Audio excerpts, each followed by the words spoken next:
Hello students, हमने त्रिकोणमितीय फलन पढ़ लिया है। उम्मीद करता हूं आपने 3.1 अच्छे से कर ली होगी और हमने 3.2 के काफी क्वेश्चंस कंप्लीट कर लिए हैं। 3.1 और 3.2 के काफी क्वेश्चंस कंप्लीट होने के बाद जो शेष क्वेश्चन बचे हैं उन्हें आज हम कर लेते हैं। देखिए हमारे कौन कौन से क्वेश्चन बाकी हैं। हमारा क्वेश्चन बाकी है क्वेश्चन नंबर 6। तो आज हम सबसे पहले बात करते हैं क्वेश्चन नंबर 6 की। ठीक है, क्वेश्चन नंबर 6 कैसे करना है। क्या है क्वेश्चन ये कि साइन 765 डिग्री का मान बताना है। इस तरह के क्वेश्चन हमने किए थे, एक बार वापस करते हैं किस तरीके से किया जा सकता है। मैंने साइन को साइन लिखा है।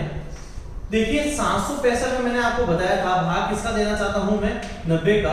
तो मैंने 765 में भाग दे दिया है 90 का। 90 का भाग दिया तो मेरे पास कितनी बार जाएगा 8 बार। तो ये जाएगा 720 बार और कितने बचेंगे 45। तो क्या मैं इसे लिख सकता हूं 90 गुणा 8 प्लस 45। अच्छा, ये कोई रूल नहीं है कि आप हमेशा 90 का भाग दें। ये कोई रूल नहीं है, ये मैंने बनाया है। आप चाहे तो 180 का भाग दे सकते हैं, 270 का दे सकते हैं, 360 का दे सकते हैं। आप किसी का भी भाग देके दे सकते हैं, लेकिन हर जगह कोई ना कोई अलग रूल फॉलो करेगा। तो मैं आपको बता देता हूं कि मेरा रूल क्या कहता है कि अगर यहां आपके पास सम संख्या आ जाती है, यानी ये अगर आपके पास सम है तो ये चेंज नहीं होगा, ये साइन का क्या रहेगा साइन रहेगा। ठीक है, अब ये 8 कैसे आएंगे। देखो ये 1 90 2 3 4 5 6 7 और ये 8 यहां पहुंच चुके हैं और प्लस करने मतलब ऑल। ये प्रथम चतुर्थांश है। ये क्या है प्रथम चतुर्थांश। प्रथम चतुर्थांश में ऑल पॉजिटिव होते हैं, तो ये भी क्या रहेगा पॉजिटिव और ये आ जाएगा 45 डिग्री।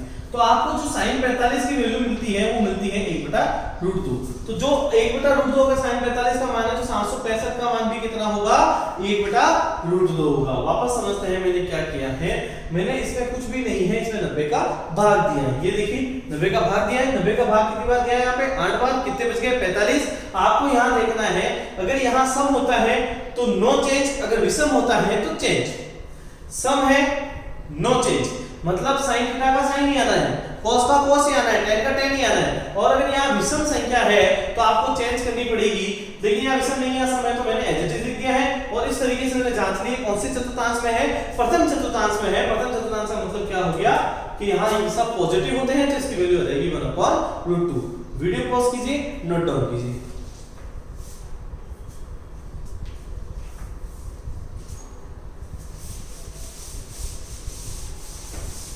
देखिए इसका सेकंड क्वेश्चन, जो इसमें क्वेश्चन नंबर 7 है वो करना है मुझे। लिखा गया है कोसेक माइनस 1410 डिग्री। ठीक है, इसे मुझे हल करना है। ये 1410 डिग्री है, इसे मुझे हल करना है। किस तरीके से कर सकते हैं देखिए। सबसे पहले एक चीज कंफर्म कर लीजिए, ये आपको पता होना चाहिए कि कोसेक माइनस थीटा आपके लिए होता है cosec theta. Cosec minus theta क्या होता है माइनस कोसेक थीटा। तो ये बाहर आ जाएगा माइनस। तो ये जैसे बाहर आया तो ये बन गया आपके लिए कोसेक 1410 डिग्री। अच्छा, मैंने अभी आपको क्या कहा था किसका भाग देना है 90 का भाग देना है।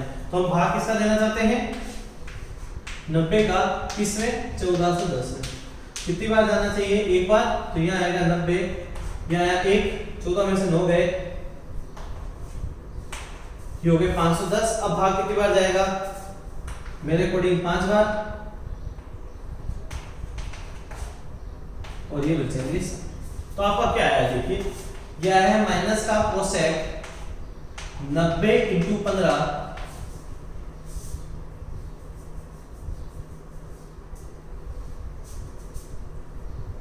प्लस सम। ठीक है, ठीक है। अब देखिए यहाँ क्या प्राप्त हो रहा है आपको, यहाँ प्राप्त हो रहा है विषम। यहाँ क्या प्राप्त हो रहा है विषम।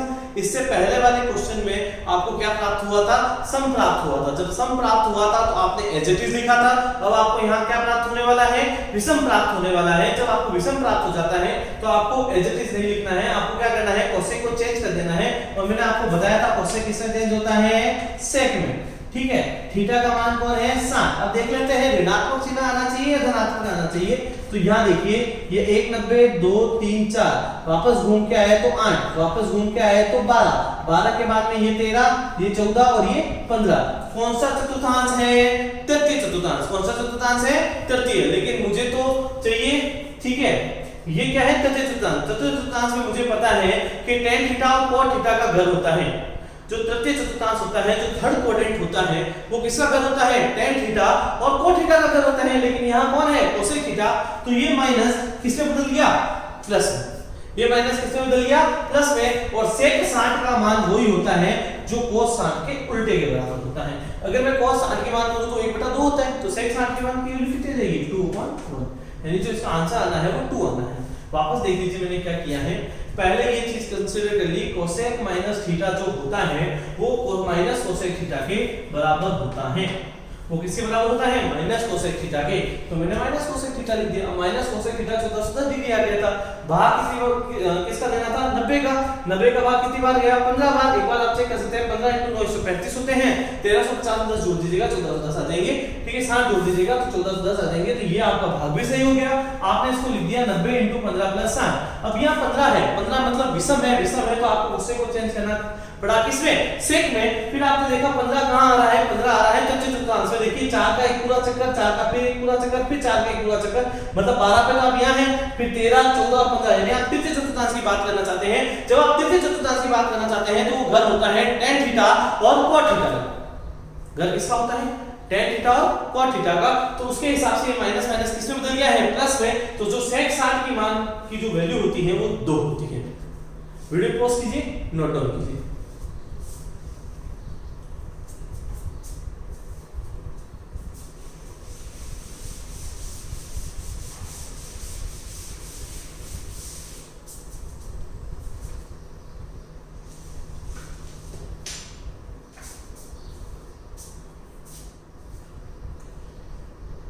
इसके बाद क्वेश्चन नंबर रहेगा आपके पास 8। क्वेश्चन नंबर 8 करना है आपको। देखिए इसमें क्या लिखा गया है? tan 19π/3। tan 19π/3 ये चीज है, इससे मुझे हल करना है। अब प्रॉब्लम क्या है कि अभी हम डिग्री पढ़ रहे थे, हमें डिग्री में तो पता चल गया हमें 90 से डिवाइड करना है, ये करना है, वो करना है। ठीक है, तो पहला इस क्वेश्चन को करने का तरीका ये हो सकता है कि मैं इसको किस में चेंज कर दूं? पहले डिग्री में चेंज कर लूं, फिर मेरा आंसर निकाल दूं। अगर मैं डिग्री में नहीं भी बदलना चाहता तो इसे तोड़ना बहुत आसान है। tan को tan लिखिए, 19π/3 कर दीजिए। अब 19 को इस प्रकार तोड़िए कि उसमें 3 का पूरा पूरा भाग चला जाए। यानी क्या मैं 19π को लिख सकता हूं 18π और एक अलग पाई। और हमेशा याद देखिएगा, यहाँ एक ही चीज बचनी चाहिए, या तो एक आना चाहिए या प्लस का एक आ सकता है, माइनस का एक आ सकता है। ऐसा नहीं है 2 लेके आ जाए, 2 लाने की आवश्यकता नहीं है, यहाँ भाग जाएगा 100%। देखिए 19 को मैंने तोड़ दिया 18π + π में, तो मैंने तोड़ के देखा tan π बराबर मेरे पास आया 18π + π/3 में। मैंने दोनों में भाग दे दिया तो मुझे पता चला कि यहाँ आया tan 18π/3 प्लस आया π/3, ये काट दिया तो tan 6π + π/3 आया। तो tan 6π है, tan 6π है, इसका मतलब एक चीज कंफर्म हो गई कि ये tan का क्या रहेगा? tan ही रहेगा, और जो थीटा है वो π/3 रहेगा। लेकिन अब ये धनात्मक आएगा या ऋणात्मक आएगा, इसको जांच लेते हैं। देखिए ये 1π है, ये दूसरा π, ये तीसरा, ये चौथा, ये पांचवा, ये छठा, और उसमें प्लस करना है। यानी आप कौन से क्वाड्रेंट की बात करना चाहते हैं? आप फर्स्ट क्वाड्रेंट की बात करना चाहते हैं। और जब आप फर्स्ट क्वाड्रेंट की बात करना चाहते हैं तो वहां ये क्या रहेगा? धनात्मक रहेगा। tan π/3, tan π/3 का मतलब होता है tan 60, तो उसकी वैल्यू निकल के आई √3। tan π/3 का मतलब क्या होता है? tan 60। tan 60 की वैल्यू कितनी होती है? √3। एक बार वापस समझते हैं, मैंने क्या किया है? 19π/3 को हल करना है। तो मैंने कहा 19π/3 को हल करने के लिए इसको तोड़ना होगा, इसको ब्रेक करना होगा, इसको ब्रेक करना होगा। 19π को मैंने ब्रेक कर दिया 18π + π में। किसी ने कहा 15π + 3π में क्यों नहीं किया? ठीक है, तो एक चीज देखिए, 15 + 3 तो 18 ही हो रहे हैं, मुझे 19 चाहिए, तो मैंने 15 और 4 में करता हूं तो मुझे फिर ये मेथड वापस करना होगा। इसलिए आप अपने माइंड में एक चीज डालिए, या तो आपको प्लस का एक चाहिए या माइनस का एक चाहिए, बस ये माइंड डाल दीजिए। और जो संख्या नीचे आती है उसका उससे भाग चला जाना चाहिए। एक क्वेश्चन और करेंगे, उससे और आपको ज्यादा समझ में आएगा। देखिए करते जाइए। देखिए क्या करना है, आपने इसको तोड़ दिया 18π + π/3 में। अब आपने 3 का भाग दोनों में दे दिया। आपने क्या किया 3 का भाग दोनों में दे दिया, मतलब 18 पाई बटा 3 कर दिया और पाई बाई बटा 3 कर दिया। 18 का भाग इसमें जाता है तो 6 पाई आ जाता है और यह पाई बाई 3 बचता है। 6 के हिसाब से यहाँ क्या बचेगा, देखिए यहाँ 6 पाई है, इसका मतलब आपको 10 को 10 ही लिखना होगा और आपने जांचा तो आपका जो 6 पाई प्लस पाई बाई 3 है वो आपका प्रथम चतुर्थांश में आता है। और प्रथम चतुर्थांश में हम जानते हैं सभी कैसे रहते हैं, धनात्मक रहते हैं, इसलिए इसका मान भी कैसा रहेगा, धनात्मक। और 10 पाई बाई 3, 10 पाई बाई 3 का मतलब होता है 10 60 डिग्री। 10 60 डिग्री का मान कितना है, √3 होता है, ये आप सभी को पता है। वीडियो पॉज कीजिए, नोट डाउन कीजिए।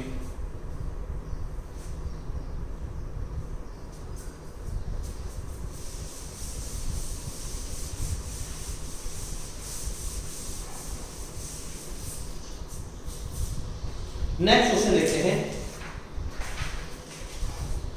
Question number 9।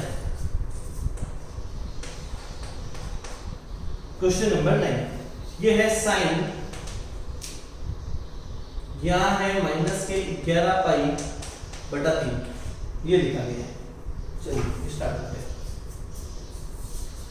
तो पहला कंसीडर ये कर लेते हैं हम कि हमें पता है कि साइन माइनस जो थीटा जो होता है वो माइनस का साइन थीटा के बराबर होता है, ये कंसीडर हमें हो जाना चाहिए। साइन माइनस थीटा बराबर होता है माइनस साइन थीटा के, ये हमें चीज पता होनी चाहिए, हमने पता लगा दी, ठीक है। तो हमने इसे अच्छे से लिख लिया। तो मुझे यहाँ मिल गया माइनस का साइन 11 पाई बटा 3। अब देखिए मुझे 11 पाई को तोड़ना है, तो मेरे पास दो तरीके हैं। पहले मैंने तोड़ा 10 पाई प्लस पाई में, तो मैं एक बात कंफर्म कर दूं आपका, अगर 3 का भाग इस 10 में नहीं जा रहा है तो ये जो तोड़ने का जो मेथड है वो आपका गलत हो चुका है।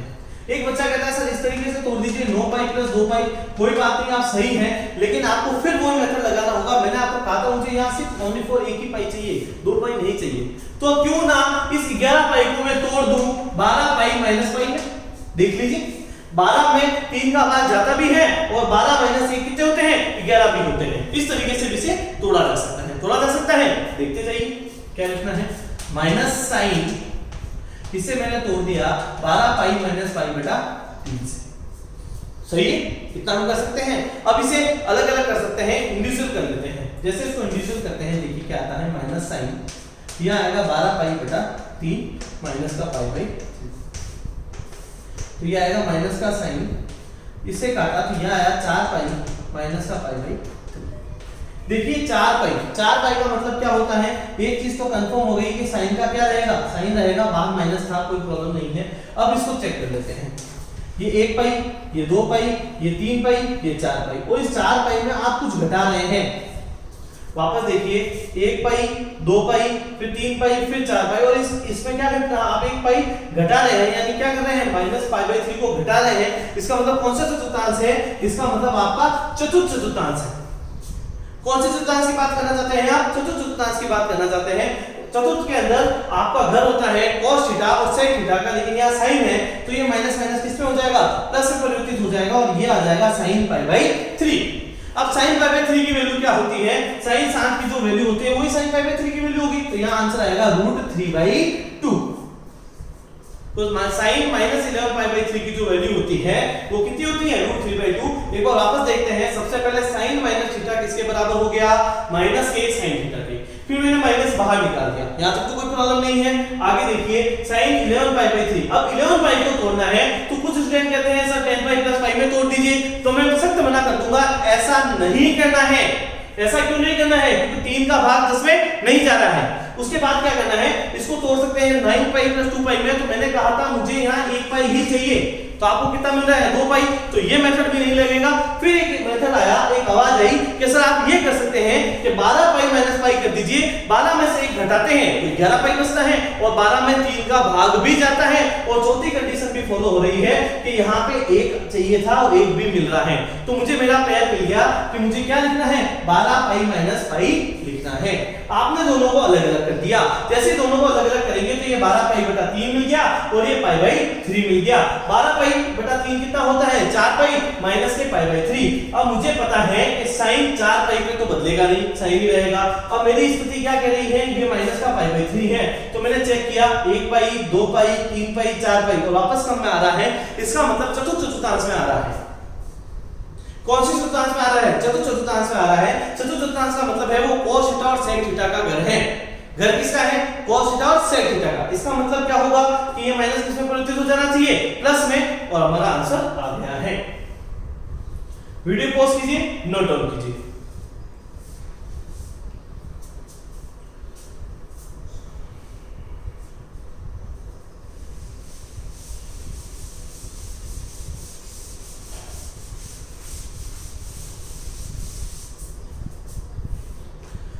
नेक्स्ट क्वेश्चन देखिएगा।